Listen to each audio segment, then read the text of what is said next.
Let's learn how to crochet the Trinity Stitch. Good morning, everybody. This is Deb from Just Do Something Homestead, and today I have another snow day. Yep, I'm a teacher and we are home. Another beautiful snowy day in West Virginia. Let's do some crocheting. And honestly, I look forward to these days because I can catch up on crocheting. I am going to be giving you step-by-step directions on how to crochet the Trinity Stitch. Not only is it awesome for dishcloths and washcloths, but I love using it on scarves and other projects that you want something stretchy and thick. And stretchy does not mean complicated. If you can do single crochet, you can do this project. The first thing you need is yarn, and I always stick with 100% cotton whenever I'm doing dishcloth. If you turn to the back of the skein, you're going to see that it is medium yarn, and they are recommending an H or an 8 hook. Typically, I use multicolored skeins, but this one especially looks really good in solid colors. And a quick little tidbit. We had to run into Walmart this past weekend, and I knew we had a storm coming, so I went over to the yarn aisle, and voila, these were on clearance for $1. So run to your local Walmart. They only had 3 of them. They only had it in these colors, but you know what? $1 is $1. You're going to need 2 different size hooks for this project. The first one is a J, which is also a 10.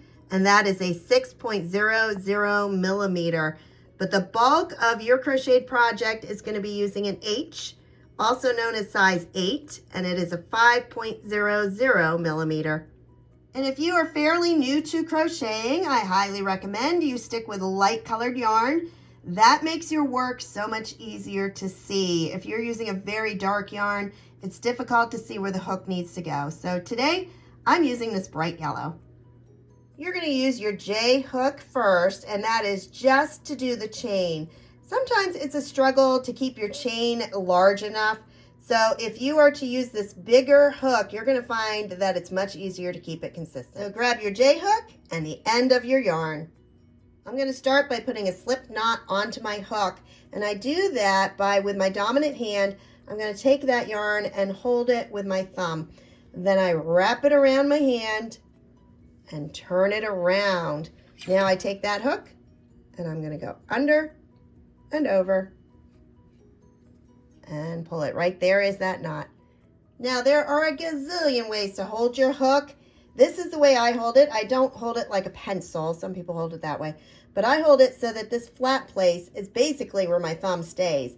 And so I am going to hold the tail a little bit just to get started and wrap the yarn around my index finger on my left hand. So that's how I get going. What I'm going to do now is chain 32. Now, I am not going to be yarning over to do that. I yarn under when I do my chain. So you want 32. Don't worry too much about tension because we will be switching hooks. So just normal chains and go until you have 32. This is what 32 chain stitches look like. At this point, I am going to switch the hooks. You no longer need the J hook, and you're going to put on the H. One of the most difficult things about making dishcloths is having a loose grip on your hook. And I know people are going to say, well, what does that have to do with anything? When you're holding your hook, you just barely want to hold it. I put it between my thumb and my index finger, and then I crochet very loosely. This is not a stitch that you want to make it as tight as you can. The looser you make these stitches, it's going to make it softer and it's going to make it a little more flexible for its role, which is to wash dishes. So try real hard to work on the tension to keep it loose. For this first row, you're going to start by putting a single crochet in the second loop from the hook. Don't count the loop that's on your hook. So you have 1 and 2. So you're going to insert your hook into that loop. Come on, you can do it. Then yarn over, pull it through, and yarn over again and pull it through. And that is your single crochet. Now you may notice there's a fairly large hole where we have that single crochet. You're going to use the same space that you put the single crochet in. So stick your hook back through it, yarn over, and pull it through. Now you have 2 loops on your hook. Move over a stitch and do the same thing. Yarn over, and now you have 3. And one more. You want 4 loops on your hook. Once you have those 4, you're going to yarn over and pull it through all of those loops. And lastly, connect them with a chain stitch. For your very next stitch, you're also going to go in the loop that we ended with. So yes, that is where you had a stitch. So you're going to insert your hook, yarn over, pull it through. That's 1, 2, and 3, which gives you 4 loops on your hook. Oops, pull it on through and chain. So literally, if you can count to 3, you can do this because it's 3 steps. So we have 1, move it on over, 2, and then the last one, 3. And that will give you 4 loops on your hook. Pull it through and chain. All right, continue to the end of the row. I have 1 more stitch to do, and I want to show you because it's a little bit different on the first and the last stitch. So we're going to go back to where we ended that last stitch. And we have 1 loop. And trust me, it gets easier as you go along because you have more you can hold on to. 2, and then this last one, 3. Pull it through, you should have 4 loops. All right, this is what's different. You don't want to put a chain stitch there.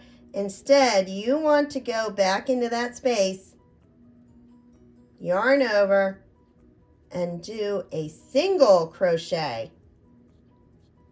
Just like that. And then chain and turn. Now, before I actually turn, if you have watched any of my videos, you know that I hate to weave in tails. So I do it as I crochet. So I'm going to make that loop bigger. I don't even need that loop. But I'm going to go down through these stitches that we already made. Go down through them. All right, so I've gone through all those stitches. Now I'm going to grab this tail and pull him up through, just like that. Give it a little tug because right now he's kind of loose down there. I actually like to pull that little bit of a slip knot into my dishcloth or project, whatever I'm making. All right, he is now up in the next row. So I had already chained 1 to turn, so now I can turn. And what you're going to see is this tail is laying on top of the stitches, and I am going to weave him in by stitching him through. So much easier. I don't like to go back and weave in those ends. So if you've never seen that, that is one way that avoids having to go back. One thing I don't like when I'm done with a project, I want to be done with a project. Row 2, you're going to start just like you started row 1, and that is by putting a single crochet in that very first stitch now. And so 1 single crochet. Now we're going to keep going. Stick your hook in there. Yarn over. That is 1. Now remember, I got my tail hanging out there. It's okay. That's going to get woven in as we go. That is 2. Now you're going to see that the 3rd stitch is always a little tighter. That is correct. That's the way it should be. If it's not, you've done something wrong. So pull it on through. Just like that. And chain. There you go. There's your first stitch. Tail is still there. Keep him on top of your other stitches, and let's continue. 1 loop, 2 loops, and the last one's always the tighter one.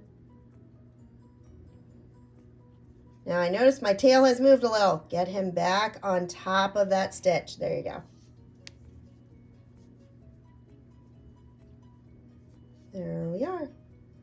it through all 4 loops and chain. I've done 6 stitches, 1, 2, 3, 4, 5, 6, and this little tail is pretty much at the end. So I'm just going to snip him off like that and continue from there. We are almost at the end of the second row, and I'm going to continue by putting in these last stitches. So we have 1,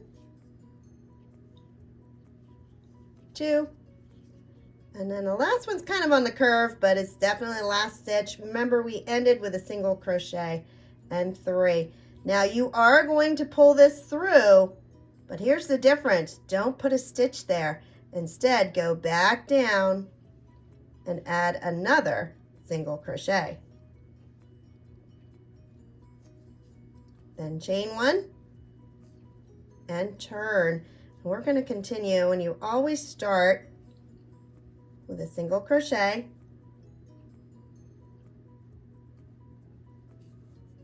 Then use that same loop. 1, 2. This one's tighter. 3. Pull it through and chain. All right, and that is how you do the Trinity stitch. So keep on going. And just so you understand, sometimes I yarn over, and sometimes I yarn under. And you know what? In the end, it's okay. Sometimes I even yarn under and over, and I go back and forth. It's okay. In the end, it still looks beautiful. All right, I'm going to let you in on a little trade secret of mine. People are constantly saying, how many rows until you have a square? I don't go by rows. All 3 of these skeins of yarn are name brands, but every one has a different thickness, even though they all said they were medium size 4. So this one is the smallest. When I crochet it, it's going to make a smaller dishcloth. This one, even though it's the same size, is a little bit bigger. And honestly, when I crochet with a variegated, they make the largest ones. So my dishcloths vary between 8 inches and 9 inches, simply because of the name brand of the yarn. So I make it simple. If it's 9 inches wide, I'm going to turn it and make it 9 inches long. That ends the need to count how many rows you are crocheting. And here's another hint. I like to give these dishcloths as gifts, but the problem was I wanted them to look professional. So at first I Googled sleeves for handmade dishcloths, and what I found was this free one. Didn't cost me anything, I just had to print it. Problem was it's crooked, and I spent more time than I want to admit trying to make them straight. The other thing is I didn't like the wording. It says washcloth. Well, I do make washcloths, but these are specifically dishcloths. So I knew it was time I had to create my own. So here's the hint that I came up with. I put a thin line above it and a thin line below it. Other than that, it just says handmade dishcloths, has a cute little heart on it, and it's 100% cotton. But the line above and the line below gives me a guide on where to cut it. So I can make it a little higher or lower, and you're not going to see that it's off by very much. That makes it so much easier to grab a pair of scissors and just cut out another sleeve.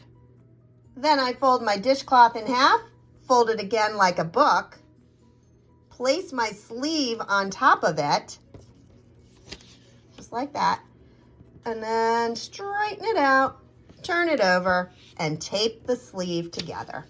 Easy peasy. If you like my authentic and a little quirky style of teaching crochet, please check out my playlist on YouTube. Thank you so much for joining us today. If you enjoyed this video, please like, subscribe, and share. Remember, we are Just Do Something Homestead. Have a blessed day. Bye-bye.